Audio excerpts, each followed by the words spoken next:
Buenas tardes, Iglesia.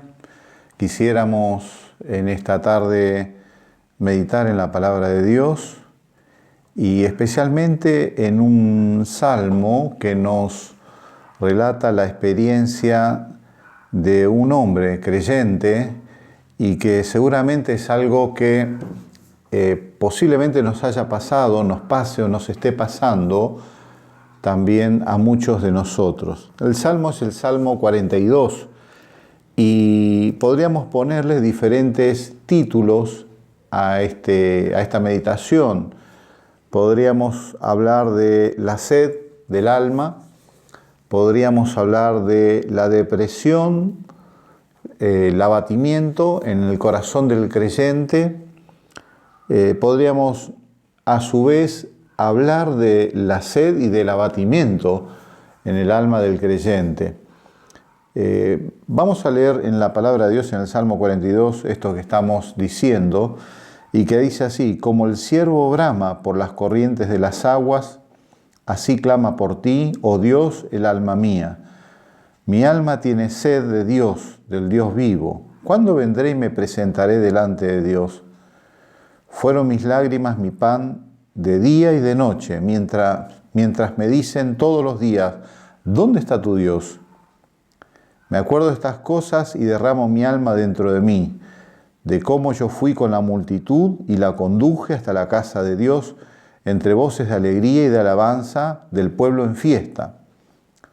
¿Por qué te abates, oh alma mía, y te turbas dentro de mí?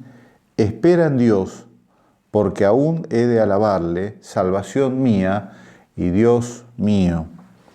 Acá en el primer versículo que leíamos, en la primera parte del Salmo, el escritor aparece describiendo algo que hace una comparación de cómo él se siente, cómo está su alma, y seguramente vería a un animal, un ciervo, bramando. Esa sería una especie de clamor de ese animal por el agua. Ese animal está bramando porque está sin agua y él compara a su alma a esta situación. Así siente la necesidad de Dios, una urgente necesidad de Dios. Hay internamente un clamor acerca de su necesidad por la persona del Dios vivo. Miren, esto que este hombre describe es algo que todo ser humano siente en alguna forma. Dice: como el ciervo brama por las corrientes de las aguas, así clama por ti, oh Dios, el alma mía. Todo ser humano siente o en algún momento ha sentido esto. Algunos, por ejemplo, aquellos que no son creyentes, sienten esta necesidad de Dios, pero tratan de apagar esa sed huyendo de ello a través de la evasión, de distintos, a veces aquellas cosas que hacen evadir al hombre, o las drogas o el alcohol, a través de la diversión, a través del placer. Son algunas cosas que el ser humano utiliza para evadirse de aquella necesidad interna. Miren, hay muchas veces, tanto en psicología o a veces en esos comentarios filosóficos de escritores, hay una palabra que surge y que es la del vacío existencial, angustia existencial. Y es de alguna manera esto de lo que estamos hablando. El alma siente una necesidad, en este caso en el ser humano que no conoce a Dios, una necesidad indescriptible que no sabe a qué, y trata de llenarlo o de escaparse de eso a través de distintas cosas. El creyente puede caer en el mismo error. Miren, el creyente puede sentir esta necesidad de Dios y a veces tratar de llenar con la elocuencia en los sermones, en las formas de culto, las diferentes formas de culto, un culto más alegre, más movido, otro más ceremonial. Puede tratar de querer llenar esto con la iglesia y con las buenas acciones, las buenas obras de la religión, pensando que de esta manera está dando de beber a su alma, pero sin embargo aquí el escritor dice que él tiene sed y sed de Dios. Solo Dios puede suplir esta sed, esta necesidad interna. Miren, esto es algo que proviene de Dios. Hay en el libro de Oseas, el capítulo 8, el libro de Amós, en el capítulo 8 dice, versículo 11, «He aquí vienen días, dice Jehová el Señor, en los cuales enviaré hambre a la tierra, no hambre de pan, ni sed de agua, sino de oír la palabra de Jehová. E irán errantes de mar a mar, desde el norte hasta el oriente, discurrirán buscando palabra de Jehová y no la hallarán. En aquel tiempo las doncellas hermosas y los jóvenes desmayarán de sed». Acá nos dice la palabra de Dios que esta sed de Dios es algo que Dios ha puesto, que Dios envía. Y las personas sienten la necesidad de Dios, aunque muchas veces el ser humano se rebela contra esta necesidad de Dios. Pero aquí hay un hombre que conoce a Dios y que siente esta necesidad intensa de Dios, que sin lugar a dudas proviene de Dios mismo y que es una bienaventuranza. Es una bienaventuranza. Miren, hubo un hombre que dijo que esta necesidad de Dios es solamente comparable con lo otro bueno y que es el suplir esta necesidad. Es una bienaventuranza. El Señor Jesucristo lo dijo. Dijo así en Mateo capítulo 5, versículo 6. Dice, bienaventurados los que tienen hambre y sed de justicia. No de la justicia abstracta, sino la justicia que está en Dios, en la persona del Dios justo. Hambre y sed de justicia, la justicia que está en el carácter de Dios. Bienaventurado, dice, es una felicidad, es una dicha el poder tener este hambre, porque dice, van a ser saciados. El Señor Jesucristo habló de esta sed. Dice en San Juan capítulo 7, el versículo 38, dice así la palabra de Dios. San Juan capítulo 7, versículo 37 y 38, el Señor Jesucristo, hablando a todos, dijo así, en el último y gran día de la fiesta, Jesús se puso en pie y alzó la voz diciendo, si alguno tiene sed, venga a mí y beba. El que cree en mí, como dice la Escritura, de su interior correrán ríos de agua viva. Esto dijo del Espíritu que habían de recibir los que creyesen en él. En el capítulo 6, versículo 35 dice algo parecido. Jesús les dijo, yo soy el pan de vida, el que a mí viene nunca tendrá hambre y el que en mí cree no tendrá sed jamás. El que cree en mí, dijo el Señor Jesucristo, como dice la Escritura, de su interior correrán ríos de agua viva. Si alguno tiene sed, venga a mí y beba. Aquí el Señor señala quién es el agua para el alma, Él mismo. Pareciera ser, en este caso para los oyentes, algo, un atrevimiento colosal.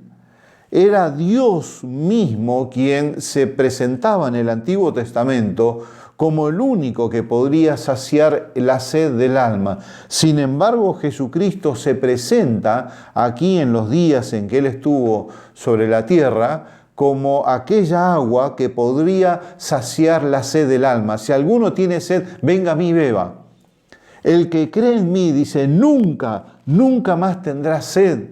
Su alma estará saciada plenamente todos los días de su vida hasta los días de la eternidad.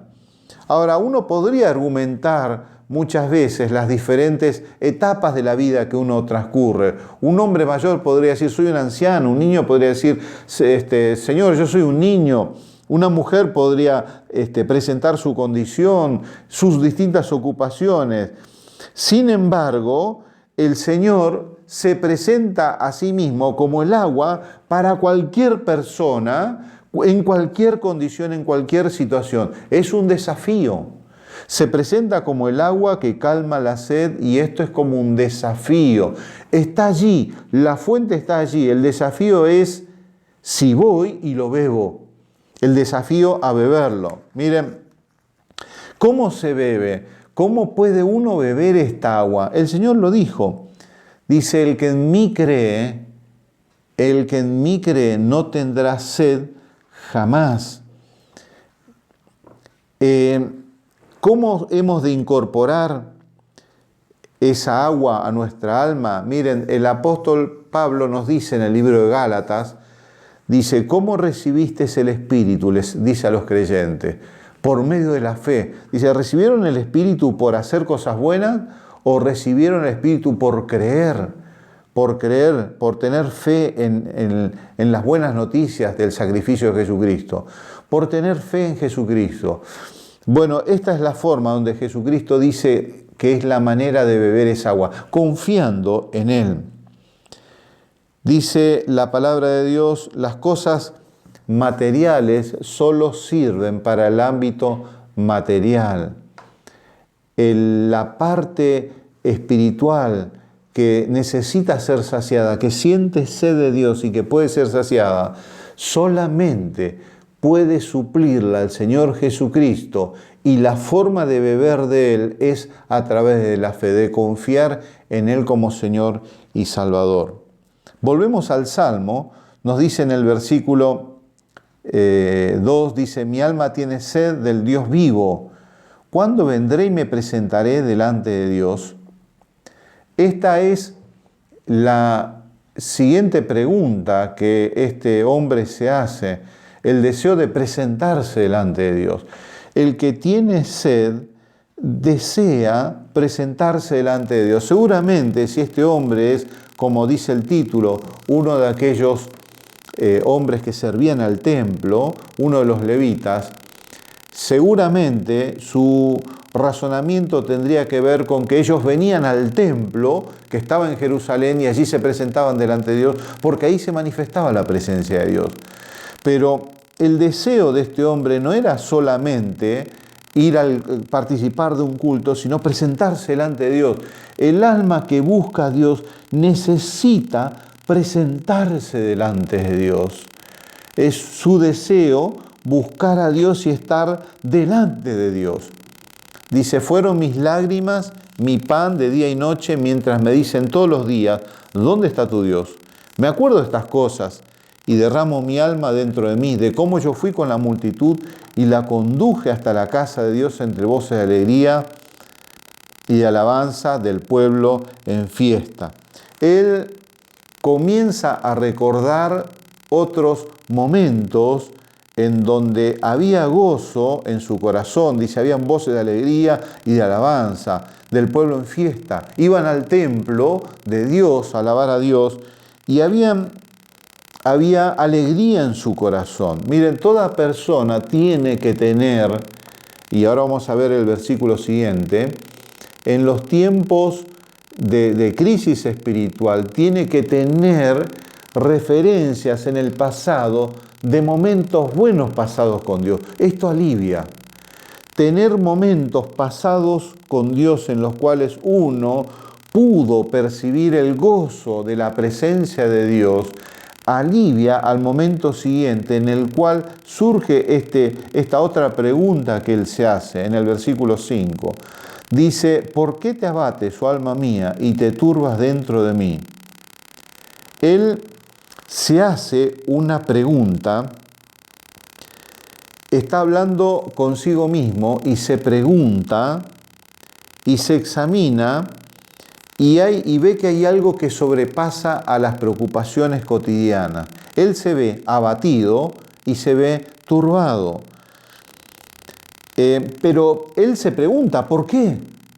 ¿Por qué? Da la impresión como que no hay un motivo superior. No hay enemigos a la vista. Los enemigos que hay son aquellos que le hacen burlas con respecto a dónde está su Dios.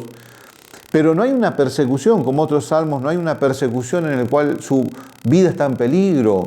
No hay una peste, no hay una epidemia, no hay una crisis, no hay enfermedad, no hay peligro de muerte. él se examina y ve que hay como una depresión. Y miren, yo creo que esto es algo que muchas veces se da en las personas, en los creyentes. Es algo indefinido.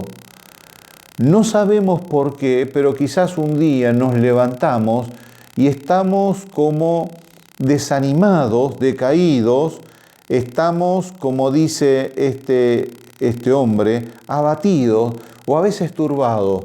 Y empezamos a examinarnos internamente para tratar de colocar a ver qué es lo que entra, qué problema entra dentro de ese zapato, como la Cenicienta, a ver si cabe dentro del zapato. Y empezamos a recordar, a ver cuál es el problema que tenemos para meterlo ahí. Y seguramente es eso lo que nos está preocupando, nos está batiendo. Y sin embargo no es eso. No es eso. Es algo que seguramente tiene que ver que... miren, este hombre se pregunta, por ejemplo, dice, ¿por qué? Y no habría un problema mayor, un problema superior en el cual él podría decir, es esto lo que me está pasando. Él está abatido y lo anterior es su necesidad de Dios. Es posible que a veces el creyente pueda entrar en tiempos en donde su alma decaiga. No hay pecados para confesar. Aquí él no declara, como otros salmos, sí, que son penitenciales de arrepentimiento. En este salmo él no declara como que él haya cometido algo, y sin embargo su alma está turbada y está decaída. Entonces viene en esta autorreprensión que él se hace. Un pastor decía que él se predica a sí mismo. Dice, espera en Dios. Miren, a veces cuando encontramos una persona que no es creyente le decimos, confía en Dios. Tenés fe en Dios, tenés esperanza en Dios. Esperá en Dios. Pero aquí es una predicación a su alma. Él mismo se predica y se dice, espera en Dios. Él mismo se reprende a sí mismo y se dice, espera un poquito, ¿qué está pasando? Es posible que sea algo indefinido. ¿Por qué estoy así? ¿Por qué estoy turbado? ¿Por qué estoy decaído? No encuentro, no sé, es una sensación que viene sobre mi alma y no sé por qué. Para, un momento, ¿qué estás pensando? Espera en Dios. Se predica a sí mismo. Puedo no saber cuál es el motivo por el cual me siento así, pero tengo que saber a dónde dirigirme en un caso así. Él se reprende, se predica y te dice, pará, no sé por qué me pasa esto, pero sé dónde tenés que ir. Esperá en Dios. Tenés que esperar en Dios. Miren, él no dice, esperemos que cambie la situación, esperemos que cambie el gobierno, esperemos que cambie mi esposa, mi esposo, mis hijos, mis vecinos, mi jefe. No dice eso. Esperá en Dios. Aquí no dice hay que esperar que las circunstancias cambien. Dice no, esperá en una persona. Hay una persona en la cual es digna que vos esperes. Que decida lo que decida sobre tu vida porque es digna esa persona. Y esa persona es Dios. No existe nada ni nadie en el cual esperar. David entendía de esto y él escribió un salmo, el Salmo 62, y algo que sobresale es la palabra solamente. Él escribió el Salmo 62 y dice, en Dios solamente está callada mi alma. De Él viene mi salvación. Él solamente es mi roca y mi refugio. Y mi salvación es mi refugio. No resbalaré mucho. Dice en el versículo 6, Él solamente es mi roca y mi salvación es mi refugio, no resbalaré. Dice en el versículo 9 y 10, por cierto, vanidad son los hijos de los hombres, mentira los hijos de varón. Pesándolos a todos igualmente en la balanza serán menos que nada. No confíes en la violencia, ni en la rapiña, no envanezcáis. Si se aumentan las riquezas, no pongáis el corazón en ellas. David llegó a descubrir el secreto del alma que está en paz y con gozo, porque solamente espera en Dios. Y él aclara, miren, no pongan la esperanza en las personas, no lo pongan, dice, no confíen, los hombres son todos mentirosos. El ser humano, la mentira está en el corazón del ser humano. Pero dice, tampoco dice, si se aumentan las riquezas, si tenés bienestar o si tenés una posición, no pongas, en Dios solamente espera. Allí dice este hombre, espera en Dios. La espera es en Dios y en lo que Él decidió hacer para nosotros. Miren, todo autoexamen que nos declara nuestra condición debe ser sincera y tiene que llevar sí o sí a Dios. Él origina la tristeza que produce arrepentimiento para vida. Esto está en 2 Corintios capítulo 7, versículo 10. Dice el apóstol Pablo que Dios muchas veces permite la tristeza porque esa tristeza produce arrepentimiento y ese arrepentimiento es bueno porque lleva a nuestra bendición. Dice así, lo leo para ser literal con lo que la palabra de Dios nos dice. Dice así, capítulo 7 de 2 Corintios, dice versículo 10, porque la tristeza que es según Dios produce arrepentimiento para salvación, de que no hay que arrepentirse, pero la tristeza del mundo produce muerte. Porque he aquí esto mismo de que haya sido contristado según Dios, ¿qué solicitud produjo en vosotros? ¿Qué defensa? ¿Qué indignación? ¿Qué temor? ¿Qué ardiente afecto? ¿Qué celo? ¿Y qué vindicación? Acá el apóstol Pablo nos dice que muchas veces Dios produce esta tristeza, esta turbación, este abatimiento en el alma para que le busquemos a Él, porque eso va a dar frutos gloriosos en nuestras almas, para la gloria de Dios y para bendición de nuestras vidas. El otro abatimiento, la otra tristeza, que es solamente depresión y que termina en nosotros mismos y está todo perdido, no hay solución. La verdad que esto sí no cambia más, esto ya no hay salida. Esa tristeza, dice, la produce el mundo y produce muerte. La origina el mundo y produce muerte. Pero la otra dice que nos lleva a Dios, es algo bueno. Aquí este hombre dice, ¿por qué te abates, oh alma mía, y te turbas dentro de mí? Espera en Dios. Espera en Dios que este abatimiento, que esta tristeza, que esta turbación te dirija hacia Dios, a esperar en Dios. Alguien dijo que la fe es aquello que descansa en lo que el Señor hizo ya en nosotros y que la esperanza es aquella que descansa en lo que Dios hará en nosotros y por nosotros. Dice, salvación mía y Dios mío, dice el versículo en el versículo 5. Espera en Dios porque aún he de alabarle, salvación mía y Dios mío.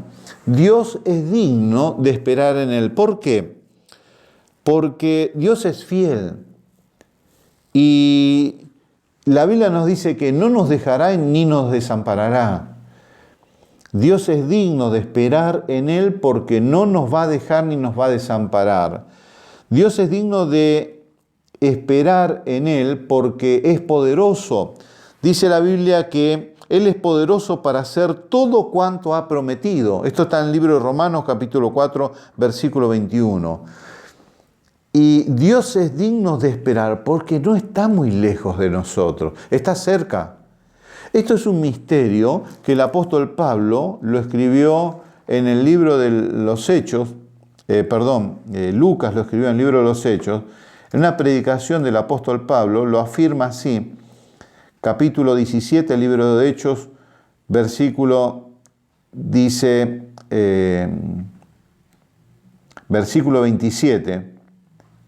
leo desde el 26, y de una sangre ha hecho todo el linaje de los hombres, para que habiten sobre la faz de la tierra, y les ha prefijado el orden de los tiempos y los límites de su habitación, para que busquen a Dios. Si en alguna manera, palpando, puedan hallarle, aunque ciertamente no está lejos de cada uno de nosotros. Miren, acá nos describe una característica de la persona de Dios. ¿Cómo es esto, la omnipresencia de Dios? No sabemos, pero sí sabemos que Dios está cerca de cada hombre.